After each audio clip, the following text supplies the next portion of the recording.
Hello there, people of the internet. How's everybody doing today? I'm doing alright, thanks for asking. So I was contacted and called by a friend of mine that I have down in Central Florida, right? And he's a couple of hours away. But he called me, and whenever he called me, he was, this was a couple days ago. He called me to tell me about something that had happened a couple of weeks ago. And what had happened was we had a plane flying over while I was trying to record, and that definitely messed with my audio. But what had happened was my friend was at home. He lives in a urban area.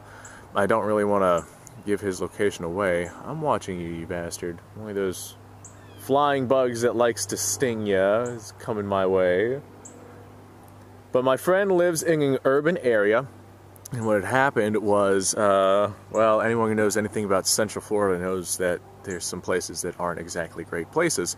And my friend actually had to deal with a home invasion. So, yeah, there were two guys. Two guys had broke into this guy's home. My God, Kevin is very active today. Lots of interruptions today, but two guys had broke into my friend's home, and each of them was armed. Well, my friend is not really a gun guy.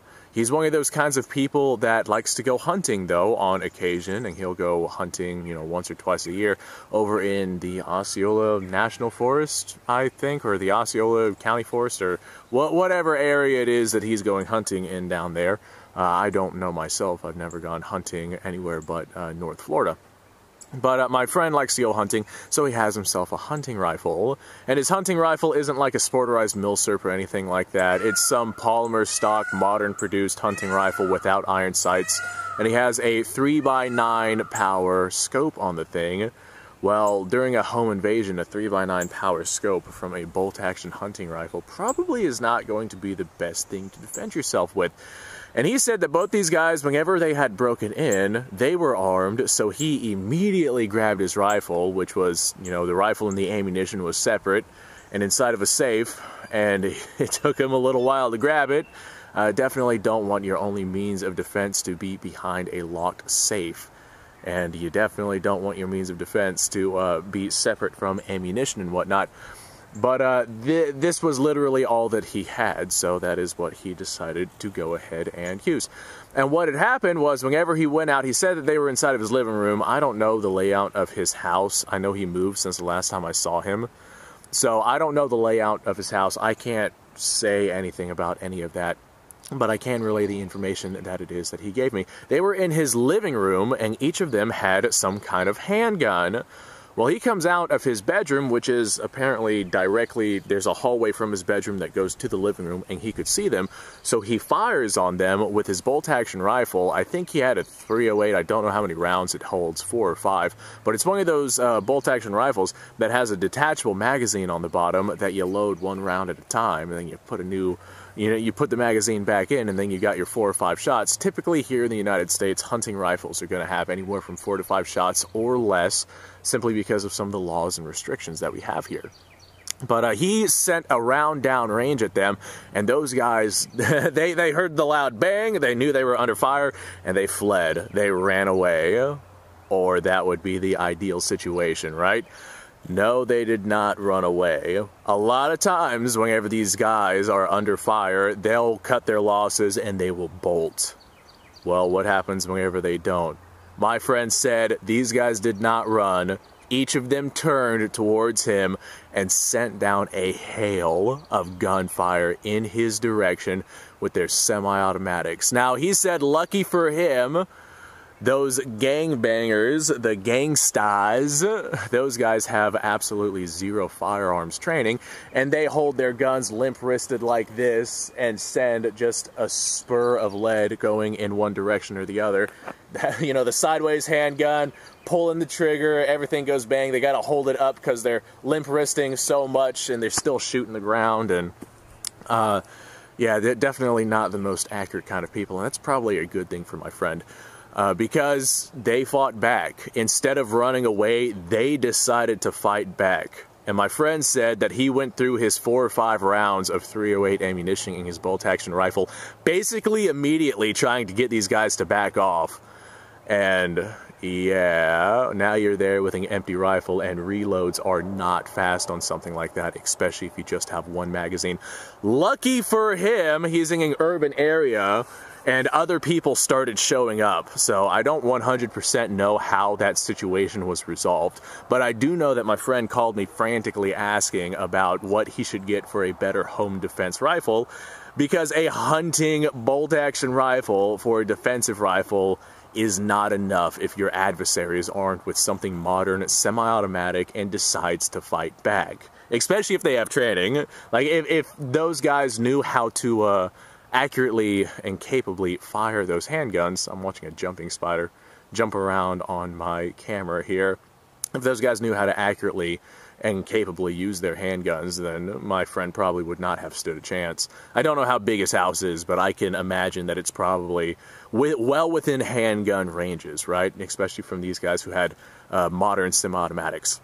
But not long after that, neighbors started showing up, and the situation was resolved, obviously, because my friend is still here. So, he called me up and he's like, hey, I want something to be able to protect myself. I thought this was enough. Turns out it is not. Maybe if this was the 1930s, 1940s, it might have been enough, assuming that, you know, you weren't dealing with some sort of organized crime that had a regular and steady income of machine guns. But if you were in that logic, if you were in that line of work, you probably had a machine gun yourself. So a bolt-action rifle probably would not have been your primary go-to for a defensive firearm. So I start giving him alternatives. I know my friend is not a gun guy, and I know that he likes his bolt-action hunting rifle, so I'm like, hey, why don't you get yourself something that is more capable at a fighting rifle, but still very reminiscent of your hunting rifle, since that's what you know. And I gave him the option of getting himself a Milsurp rifle. You know, this right here is a Yugo 2447. You can pick these up for around $300 to $350, and they are still a 5-shot bolt-action rifle, but they feed via stripper clips, and those are significantly faster to reload than having to pull out, you know, a hunting rifle's magazine, sit there and single load that magazine one round at a time, put that mag back into your rifle, and then, you know, be able to cycle your system and go to town. Not only that, but your Milsurp rifles also have iron sights on them, which is dramatically better for a home defense situation than having a 3x9 powered optic. Definitely not the most ideal of situations. But with something like that, that is definitely a much better option than a modern style hunting rifle. Speaking of, I wish that hunting rifles nowadays, I wish that iron sights for hunting rifles nowadays were more mainstream. Nowadays, they're all coming with like just scope mounts, and that is it. That is your only option. You have to use a scope, and you get no iron sights. I like my iron sights. So that's probably one of the reasons why I'm drawn to Milsurps so much. But if you had something like this, that you can send some hatred downrange with, and whenever you do, and you cycle through your rounds, and you are out of ammunition, you just kind of pull this back, and you can load in another stripper clip of ammunition, and you have another 5 shots pretty gosh darn quickly, and that's definitely a much better option than your modern hunting rifle.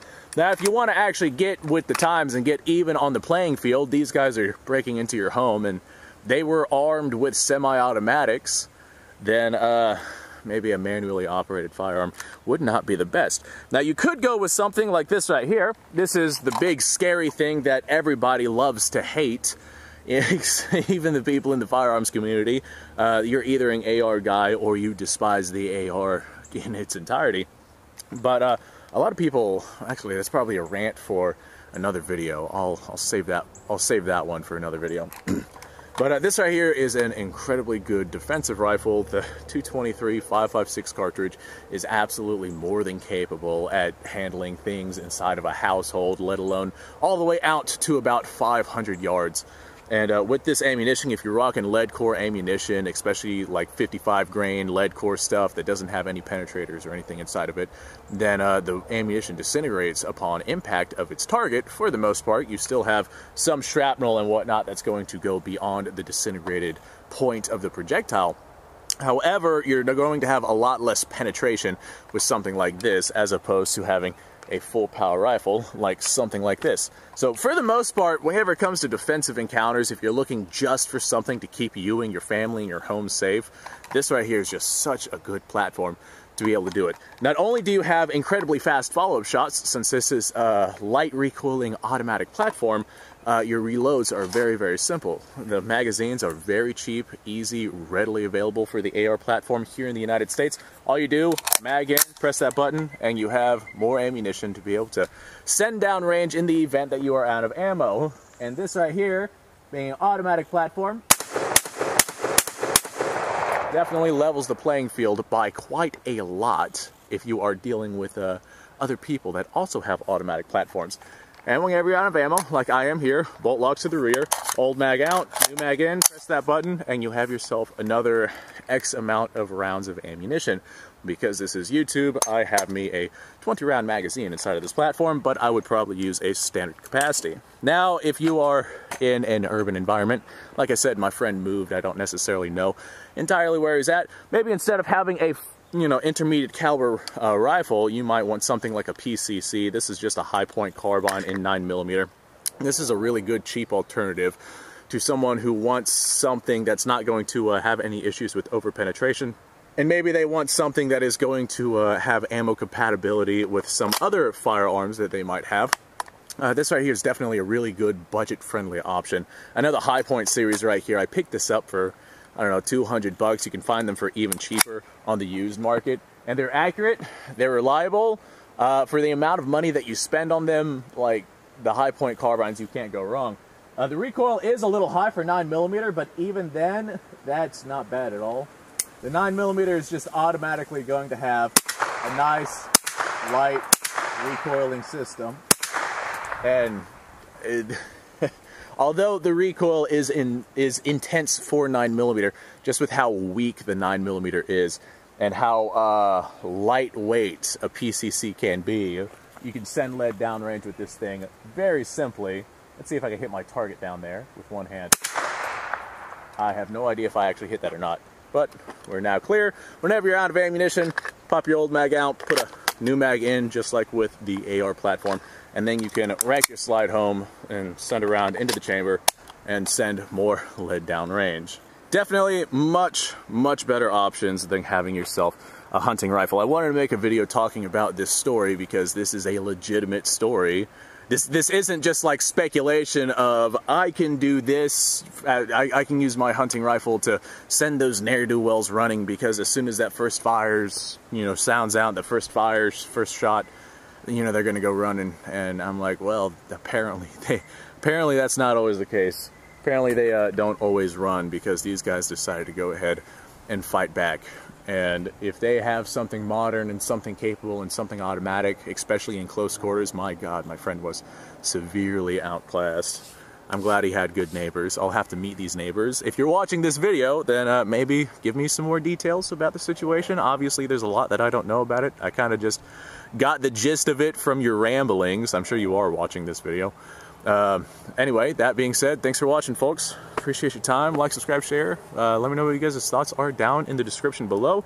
I am going to clean up some of this mess because it's going to take me a minute to clean up this crap that I have here, and I'll see y'all on the next episode.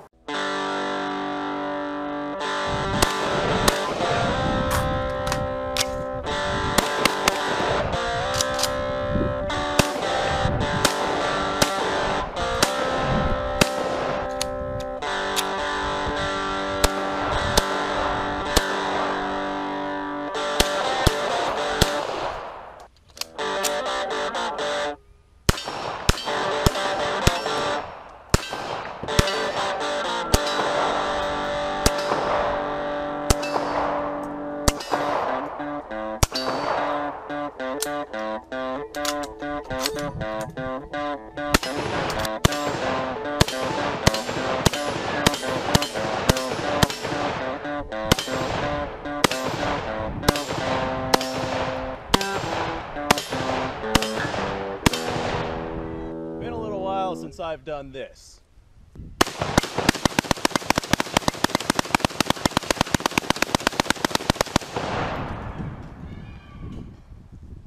Bonnie and Clyde be damned. The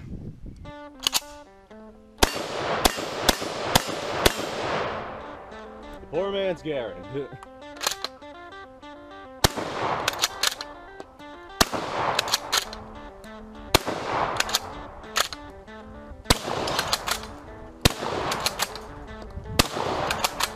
It's a shame that bolt-action shotguns aren't more mainstream.